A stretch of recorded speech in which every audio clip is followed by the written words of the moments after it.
So when I think back on my childhood, it makes a lot of sense that I ended up working with Black-owned businesses. When I was a little girl, my dad started his own small cleaning business, and I can remember going with him to clients' homes and the smell of pine sol just all throughout the house, and playing with my little sister and whatever creature we could find in the house, hoping that my dad would give us some kind of task so we could feel helpful. And I remember the pride that my father had in owning his own business and being able to provide opportunities for employment for other people. And I remember that owning his own business allowed my dad to spend as much time as he could with my sister and I when we were little. It also enabled him to leave Minnesota and move to Florida when my grandma was diagnosed with terminal brain cancer, to care for her in her last 6 months of life. And for my dad, like many entrepreneurs, running his own business wasn't just about financial gain. It was an avenue to have more freedom over his own life and how he chose to spend his time. And this is the same story for so many Black entrepreneurs in America and in the community that I work in on the east side of St. Paul. And for so many of those entrepreneurs, the sense of freedom comes with another layer, because it enables them to have a level of ownership over their own labor in a country that has systematically exploited Black labor for centuries. So, a little bit about where I'm from. I'm from Minnesota. We are notoriously nice. And we and we have 10,000 beautiful lakes. It's a wonderful state. But we are also a state that has some of the greatest economic disparities based on race in the entire country. That's in terms of income inequalities, unemployment rates, home ownership, small business and mortgage lending, educational outcomes, and incarceration. So as you can imagine, all of these disparities make it incredibly difficult for Black entrepreneurs to even open a business, let alone grow it and sustain it. Yet, in the face of these systemic obstacles, the business owners that I have the pleasure of working with have been able to defy these odds, harness their passions and their connections and with the community, and pull together the resources to be able to manifest their visions into a reality. And the impact of their businesses span so much farther than just themselves. These individuals are starting businesses with the hope of creating generational wealth, something that our community has not been able to do in this country. And property ownership, or a legacy to be able to hand down to their children. They're also role models and mentors throughout the neighborhoods that they reside in, and they often center giving back as a foundational element of their business. And then when the COVID-19 pandemic hit, we saw those systemic barriers that already existed for business ownership in our community become exacerbated. We saw this play out on a national scale with disproportionate closures of Black-owned businesses in comparison to their white counterparts, as well as the drastically lower rates at which Black-owned businesses were able to access both federal and local dollars. And these business owners were forced to navigate systems that were not designed with them in mind at all. And that's where organizations like ours come in, to hold their hand through that process, to close that gap, because frequently these are business owners that are left out of the narrative, that are left out of the systems. And one of the business owners that I work with described Black business owners like himself that were able to make it through the pandemic as true survivors. And I couldn't think that's more true. So in Minnesota, and everywhere else in the country and the world, on top of the shutdowns, business closures, and economic losses, Black business owners on the east side were also dealing with disproportionate health impacts that COVID had on the Black community. So while they were trying to keep their doors open, many of those business owners were caring for loved ones who were sick or mourning the loss of others. And then in the Twin Cities, 3 months after the pandemic hit in the United States, our community was rocked by the murder of George Floyd at the hands of the Minneapolis Police Department. And then almost exactly a year later, experienced the murder of Daunte Wright by the Brooklyn Center Police Department. And the uprisings that followed were a manifestation of deep trauma and grief and anger that our community was experiencing, both for those losses of Mr. Floyd and Daunte Wright, and so many others.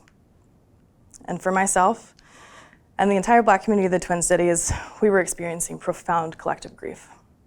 And we were trying to process and heal and support each other and find solace in community as we were striving towards collective liberation and empowerment. And for me, action towards these aims looked like engaging in the movement, showing up to every single protest that I could, telling anyone that would listen to me about systemic racism and police brutality. But while I was doing that, I felt such a profound sense of powerlessness. And I wanted to find a way to feel like I was doing something, because I was showing up, I was doing the things, but what was I doing that was going to make an impact? So I tried to channel that into my professional life. How do I confront these systems of oppression, economic systems of oppression within the community that I serve? How do I imagine with other people in the community how we can strive towards a healthy economic ecosystem that works for everyone, that centers BIPOC voices, that centers Black voices and their experiences both as entrepreneurs and as human beings in every single way, in physical and mental and spiritual ways. How do we get to the health of both an individual and a community? And in my project for the fellowship, I focused on doing these things by creating new pathways for Black-owned businesses to access low-barrier capital that centers the person rather than a credit score, that centers their vision rather than the risk that the bank may see. I also focused on co-creating safe spaces for Black entrepreneurs to talk about their successes and their challenges, not just as business people, but as people. And this fellowship helped me realize that those projects could be so much more than a space for me to reclaim some power. They can and should be more than just a space for me to feel like I'm doing something about the inaction of our government, about the frustration and those feelings of powerlessness in the face of inequities. That work can be a part of my own healing, but it doesn't need to be about me. And Kate, in particular, really helped me in this fellowship to really work to authentically align with community members for my project. So not just organizing the meetings to listen and hear what they say and then just do what I want to do anyway, but really how do I ask them and partner with them to come with me on the journey to have the project not be done for them, but by them. And oftentimes that means that I need to just take a step back. And with this approach, it highlighted that in this work, I wasn't just supporting the business, but I was supporting a whole person behind that business, their identities, their experiences. And this fellowship helped me reflect on how I was doing that internal work of showing up for people in that way and how I can sustain my own capacity. Because often when I was interacting with these business owners who are going through so much on a business level, on a personal level, I asked them frequently to emphasize self-care, to keep that in mind, to take care of yourself, to rest, to heal, to spend time with family and loved ones.